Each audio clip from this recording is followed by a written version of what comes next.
ألف لام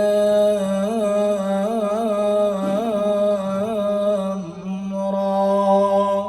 تلك آيات الكتاب الحكيم.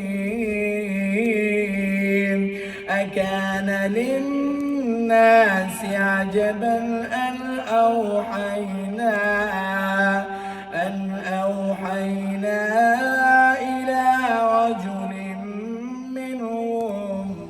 منهم أن أنذر الناس وبشر الذين آمنوا أن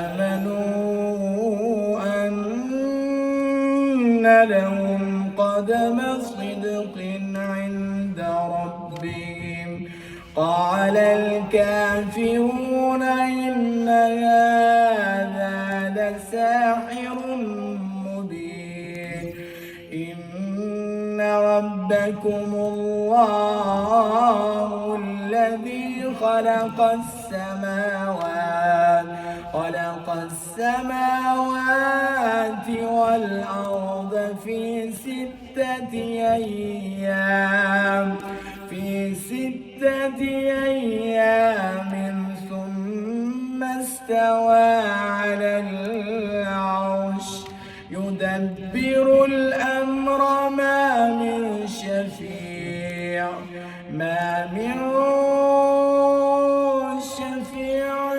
إلا من بعد إذنه.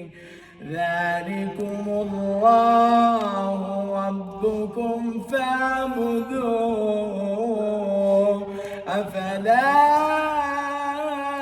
تذكرون. إليه مرجعكم جميعا وعد الله حقا. إنه يبدأ الخلق ثم يعيده ليجزي الذين آمنوا وعملوا الصالحات بالقسط. والذين كفروا لهم شراب من حميم وعذاب أليم بما كانوا يكفرون. الحمد لله رب العالمين الرحمن الرحيم مالك يوم الدين. إياك نعبد وإياك نستعين. اهدنا الصراط المستقيم صراط الذين أنعمت عليهم غير المغضوب عليهم ولا الضالين.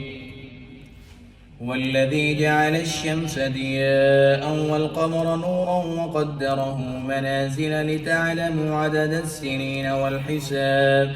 ما خلق الله ذلك إلا بالحق يفصل الآيات لقوم يعلمون. إن في اختلاف الليل والنهار وما خلق الله في السماوات والأرض لآيات لقوم يتقون. إن الذين لا يرجون لقاءنا ورضوا بالحياة الدنيا واطمأنوا بها والذين هم عن آياتنا غافلون أولئك مأواهم النار بما كانوا يكسبون. إن الذين آمنوا وعملوا الصالحات يهديهم ربهم بإيمانهم تجري من تحتهم الأنهار في جنات النعيم. دعواهم فيها سبحانك اللهم وتحيتهم فيها سلام. وآخر دعواهم أن الحمد لله رب العالمين.